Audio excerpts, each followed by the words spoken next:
Olá, meus amigos. Estamos começando o nosso pós-planejamento de segunda-feira.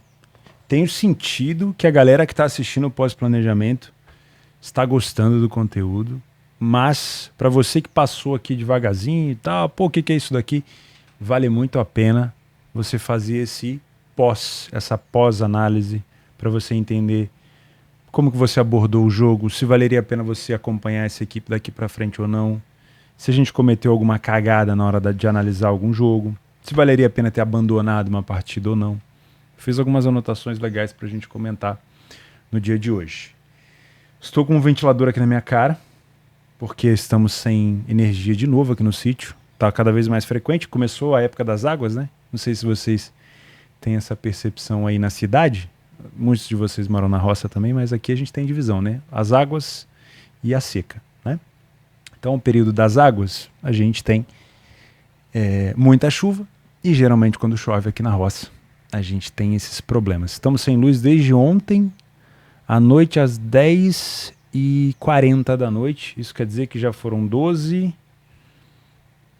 Estamos aí por volta de 14 horas sem energia, mais ou menos. É brabo. É brabo. Haja gerador, né? Então vamos lá. Vamos falar sobre o nosso final de semana. Vou começar no dia 26. A gente tinha a segunda divisão da Alemanha, para começar primeiro aqui. Um belo jogo entre Kaiserslautern e Schalke. Trabalhei o mercado de gols aqui. Consegui pegar esses... Não vou dizer os 3 gols, porque eu fui buscar 2. Então eu busquei 2 gols aqui no segundo tempo.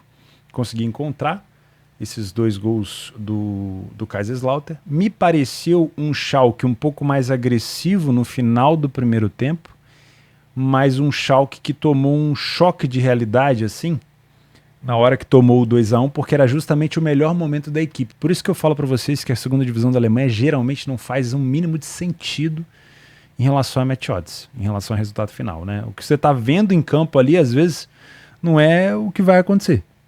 Pô, o Schalke tá melhor, ele vai virar o jogo, aí toma o 2-1, e aí nessa de onde é que eu tô, como é que vai ser, toma 3-1, ah, meu Deus, 4. E aí acabou, né? Foi um bom jogo para trabalhar. Não trabalhei Hannover e Nuremberg, ou trabalhei? Trabalhei sim, trabalhei o over limite aqui. E foi uma sensação... Fazia tempo que eu não tinha na segunda divisão, né? Porque a gente está acostumado nessa pausa da Alemanha a trabalhar esses jogos onde a equipe tá morta no final, né? Parece que ninguém tá nem aí pro jogo. E é muito comum na segunda divisão da Alemanha o time não se entregar. Então o Nuremberg já estava perdendo por 2-0 até os 90 e blau minutos, não precisava o time subir todo, aí subiu para um contra-ataque e deu um escanteio. Nesse escanteio, o time do Hannover conseguiu recuperar a bola, acionou o jogador aqui, o Cedric, lá no ataque, ele cara a cara com o goleiro foi sair, o atacante foi mais rápido, driblou o goleiro e fez o gol. Foi uma entrada que eu achei que já estava relativamente sendo velada, né? Porque último lance do jogo, mas isso acontece demais na segunda divisão da Alemanha, demais. Por isso que eu gosto tanto, tá? Tínhamos aqui um planejamento ou uma ideia para trabalhar, pelo menos para você que faz alguma coisa pré-jogo, um empate anula do Frankfurt, se confirmou, mas não foi um jogo tão bom do Frankfurt assim. Teve momentos bons, mas eu não achei que o Mainz fez um jogo ruim, tá? Achei que esse jogo poderia se encaminhar para um 0-0, sinceramente, tá? Chelsea e Aston Villa, favorito poderia se complicar, acabou 0-0, aí a gente pode interpretar como uma complicação do favorito ou não. Foi bom pro Aston Villa ter levado esse jogo para casa, porque agora ele decide na frente da sua torcida essa quarta rodada da FA Cup. E Tottenham City também era um favorito podendo se complicar, e o City só foi marcar lá aos 88 minutos, então eu também considero que não foi um jogo tão fácil para o favorito, mas os primeiros minutos de jogo foi cabível trabalhar aqui contra o Tottenham, inclusive estava lá, tá? O momento inicial do City foi muito bom, teve um gol anulado por conta do impedimento, então até aquele momento ali valia a pena. Depois nós tivemos uma redução de ritmo do City, não necessariamente um crescimento do Tottenham. Inclusive acho, não sei se você concorda comigo, achei o Tottenham muito sem vontade dentro de casa. Não sei se era um time que estava sendo dominado, mas ele passou uma sensação de, poxa, teoricamente é um jogo eliminatório, porque se tivesse na 0-0 ia ter um jogo da volta no Etihad, mas é um jogo eliminatório. E eu achei o Tottenham assim meio meio bé, sabe? Meio blasé, vamos dizer assim. E o City acabou passando, mereceu quem buscou mais, né? Com toda a sinceridade. Foi um dia até bem trabalhado, acabei saindo com mais resultado no mercado de gols, tá bom? No sábado tivemos Stuttgart e Leipzig. Aqui a expectativa era de um jogo bem aberto e de um ambas marcam para quem fosse trabalhar no pré, né? E foi bem, vamos dizer assim, tranquilo. Mais uma derrota do Leipzig. Na verdade, se tivesse sido derrota do Stuttgart, eu também falaria mais uma derrota do Stuttgart, porque as duas equipes vieram com 2 derrotas consecutivas. Mas essa vitória do Stuttgart é muito boa porque é sem o seu principal jogador e mantém o Stuttgart na frente do Dortmund, e o Dortmund está chegando na situação ali de briga por vaga na Liga dos Campeões. Então foi um jogo muito bom para trabalhar mercado de gols, tá? Depois tínhamos Augsburg e Bayern de Munique. Aqui eu deixei uma lanterninha para eu poder lembrar, eu tenho memória muito fraca do que eu queria comentar nesse jogo. O que me passou a impressão aqui? Não é um Bayern dominante. Então, quando a gente olha essa cotação do Bayern a 1,33 fora de casa e o Bayern a 1,33 dentro de casa, eu tô percebendo essa temporada uma diferença no domínio, no controle do jogo.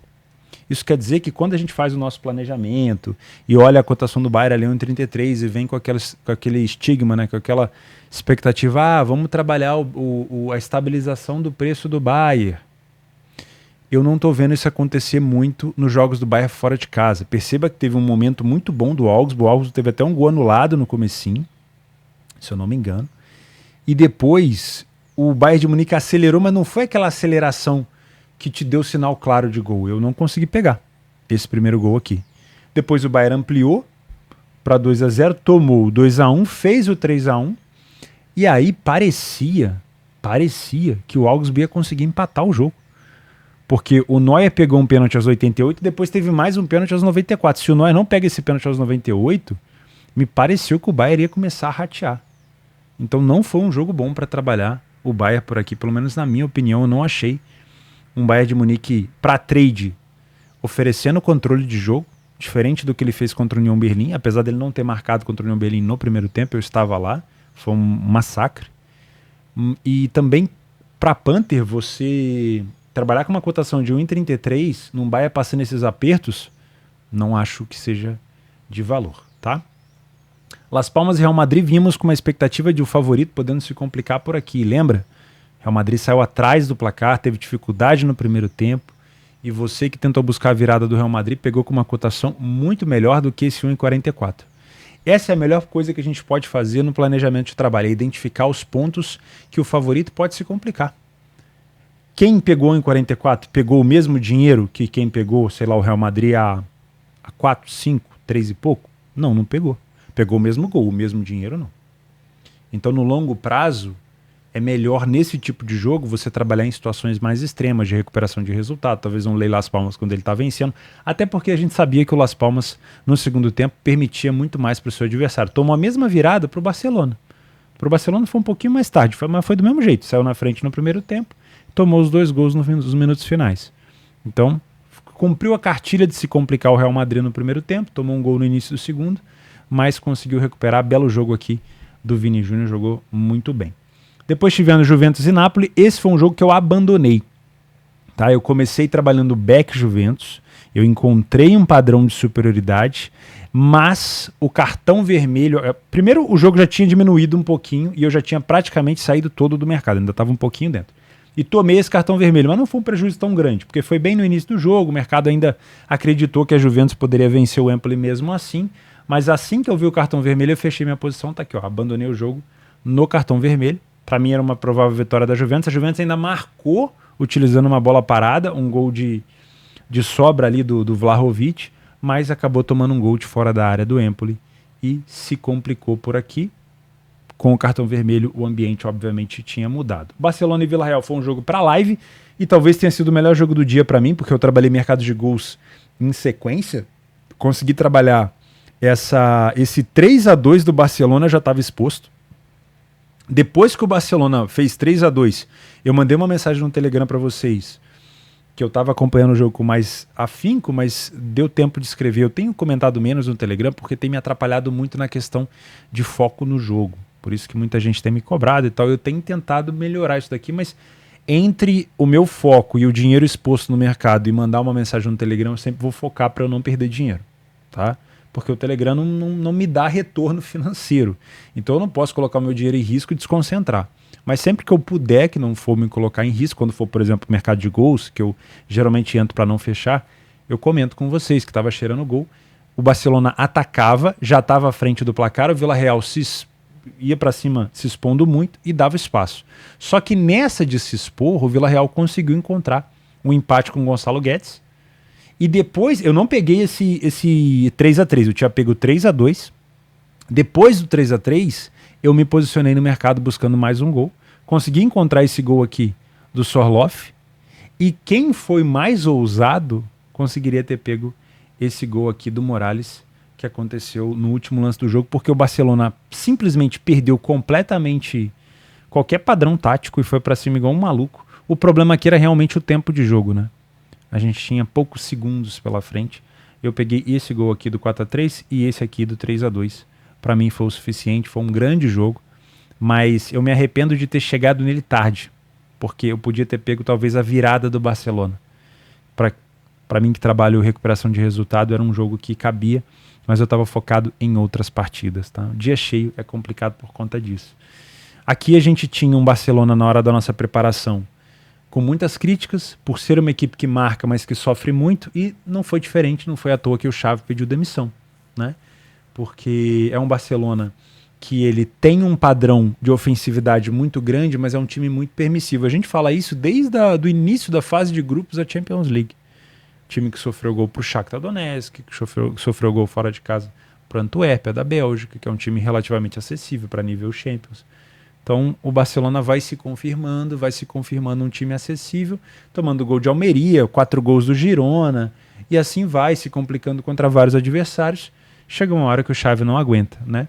E os resultados negativos começaram a aparecer. Para mim vai ser muito difícil o Barcelona brigar por alguma coisa, a não ser uma vaga na Champions. E vou ser sincero com vocês, se não fosse o Napoli o adversário na Liga dos Campeões, eu não sei se o Barcelona chegava nas quartas de final. Mas o Napoli também não está em boa fase, né? Então. E aqui, para finalizar, Leverkusen e Gladbach. Esse foi um jogo que cumpriu a cartilha para gols de quem tem paciência, né? Lembra que eu comentei com vocês no jogo do Augsburg, que o Leverkusen ele foi cozinhando, perdendo gol, e às vezes a gente fica naquela, pô, vamos posicionar no 3,5, no 2,5, no 1,5, mas não saiu nem o primeiro gol. Tava nítido? Tava iminente? Tava cheirando? Tava, mas não tinha saído o primeiro. E eu tenho cada vez mais, trago essa, como é que eu vou dizer? Eu tenho cada vez mais colocado essa pitada de regra nas minhas exposições em gols. Eu tenho comentado isso com vocês. Isso não quer dizer que eu sou o dono da razão, quer dizer que está funcionando para mim. Que é evitar jogos que se arrastam 0-0. Né? O jogo que se arrasta 0-0 não é que ele tende a terminar 0-0, mas se ele tiver um gol, ele vai ter um gol bem no final. E isso atrapalha um pouco a nossa exposição. Tá? E eu acabei ficando de fora. Cheguei a me posicionar back ao Leverkusen no primeiro tempo? Cheguei. Estive a favor do Leverkusen, foi um massacre danado aqui nos primeiros minutos. O gol não veio, tive que fechar a posição, um pouquinho de prejuízo, tudo bem. Queria trabalhar no mercado de gol no segundo tempo? Queria. As estatísticas de gols aqui eram muito grandes, foram 5 grandes chances perdidas pelo Leverkusen. Mas o gol não tinha saído. Então eu tenho colocado essa regra de só me posicionar depois do primeiro gol e de preferência se esse gol sair ali antes dos 60, para que dê tempo de eu conseguir identificar se a equipe que marcou quer buscar um contra-ataque e a equipe que sofreu está buscando recuperação. Tá bom? Isso não é regra. É o que está funcionando para mim. A gente pode discutir isso nos comentários. Me responde se você trabalha assim também. Vou adorar saber para a gente trocar essa opinião. Tá? Dos jogos que eu tinha mencionado no nosso trabalho era isso. O PSV venceu mais uma. O que mais que a gente teve aqui? Tivemos uma prévia de Fortuna e São Paulo na Bundesliga. Esse jogo vai acontecer agora na terça-feira na DFB Pokal, as quartas de final da Copa da Alemanha. Que mais? Atalanta venceu o Udinese, não se complicou. A Atalanta tá firme também para buscar essa vaga na Champions, hein? O Milan se complicou feio aqui contra o Bolonha. Tomou o primeiro gol, empatou, teve um pênalti perdido, conseguiu marcar e tomou um gol no último lance de penal. Não foi um bom jogo do Milan. Eu acho que foi isso. Vamos para o domingo, então, para a gente finalizar. Começamos com Girona e Celta. Na verdade, era Celta e Girona, né? Celta e Girona. Aqui, a gente tinha aquela... Como é que eu vou dizer? Aquele impasse, né? Aquele entrave. A odd alta do Girona, que se eu não me engano chegou a estar mais de 3, ela era para se expelir ou para puxar, né? Era aquele tipo de odd que você olha e pensa, pô, é uma pegadinha? Ou é aquele tipo de odd que você pensa, pô, é uma oportunidade? Eu encarei como um meio termo, né? Não queria nem abraçar aquela cotação e nem ignorar o jogo. E foi um jogo bom para trabalhar, porque o Girona deu padrão de... Opa! O Girona deu padrão de superioridade e eu consegui pegar esse gol lei ao Celta no trade, tá? Quem trabalhou dupla chance Girona ou back Girona no punch também acho que foi bom. O Girona conseguiu controlar bem o jogo, não sentiu a pressão do Real Madrid ter ultrapassado ele na tabela naquele momento. E o Girona retomou a liderança com um jogo a mais. É um asterisco aqui. Depois tivemos Liverpool e Norwich. Tranquilíssimo de trabalhar esse jogo. Cadê? Liverpool e Norwich. Foi FA Cup, não é? Então é lá embaixo aqui, ó.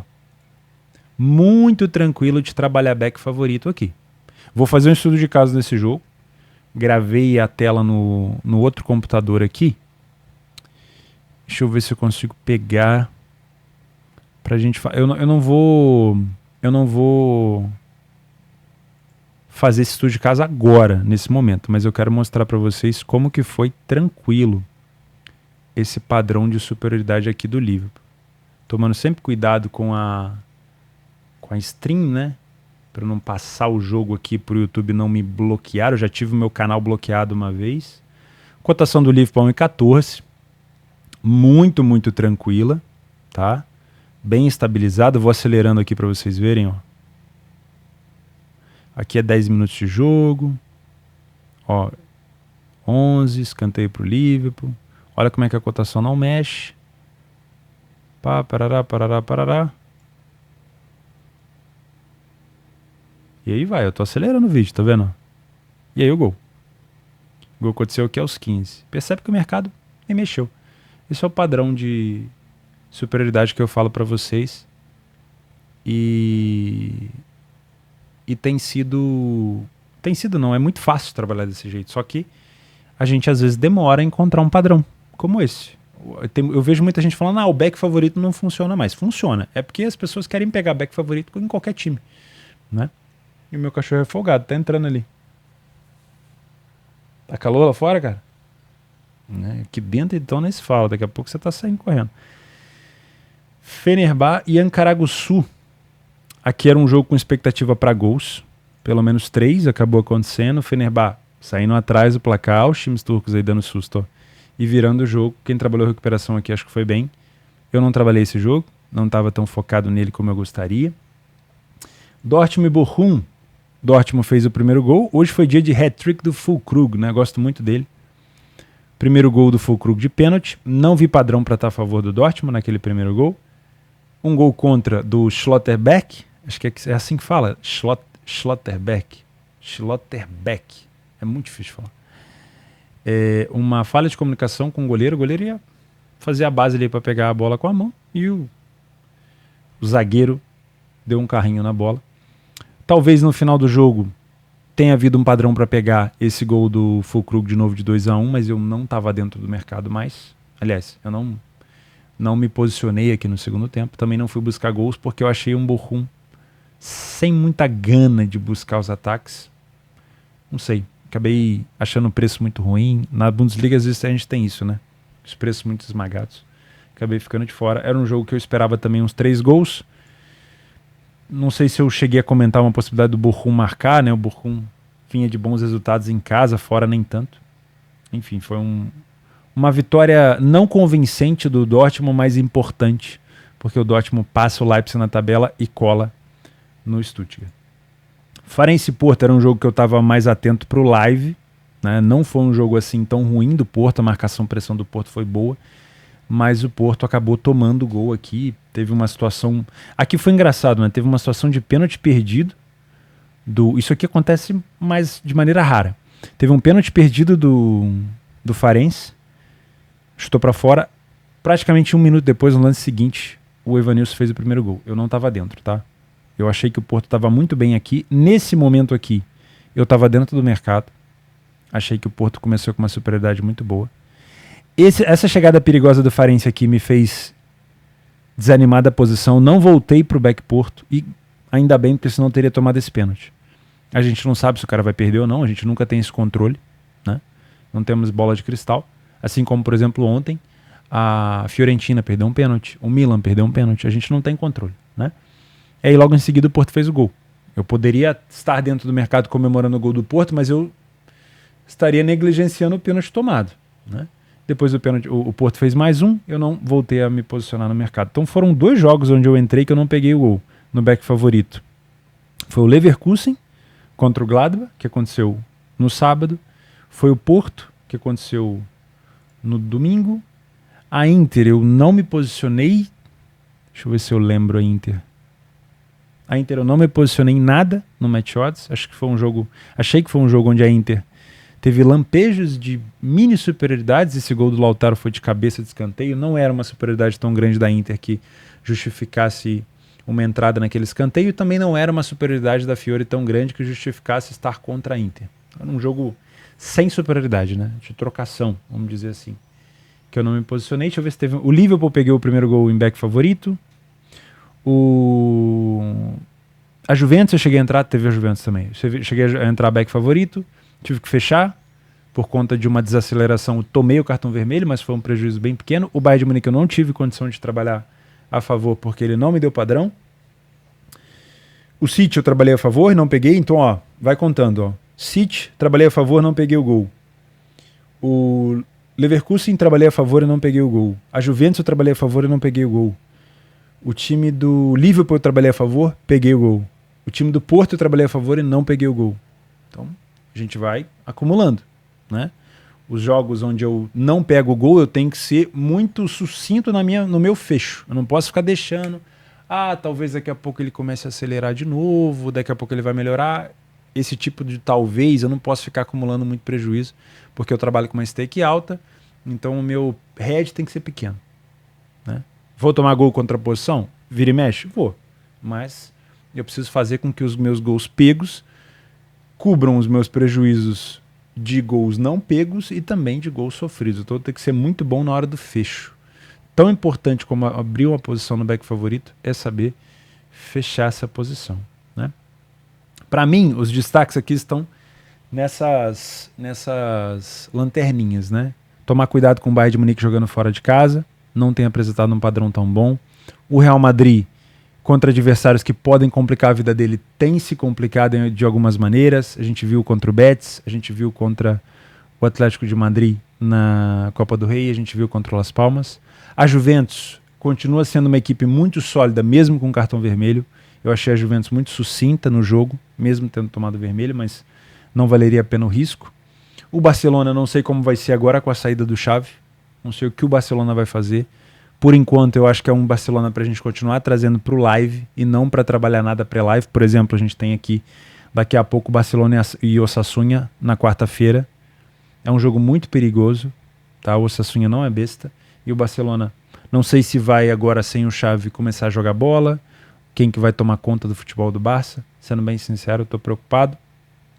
O Leverkusen continua sendo um time muito bom, mas perder ponto em casa com o Bayern de Munique pontuando fora, obviamente, a tendência é que o Bayern de Munique comece a encostar. E eu queria ouvir de vocês a opinião em relação a gols. Se vocês se expõem em gols quando o jogo está 0-0.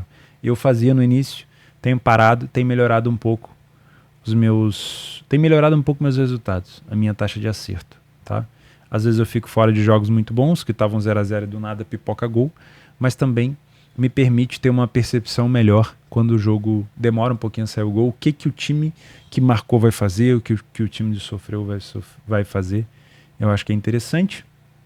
O Liverpool jogou bem mesmo sendo um jogo de Copa, porque era um jogo ali, acho que pós-anúncio do Klopp, né? Então eles foram bem agressivos. Fenerbahçe e Galatasaray continuam vencendo, mas não convencendo.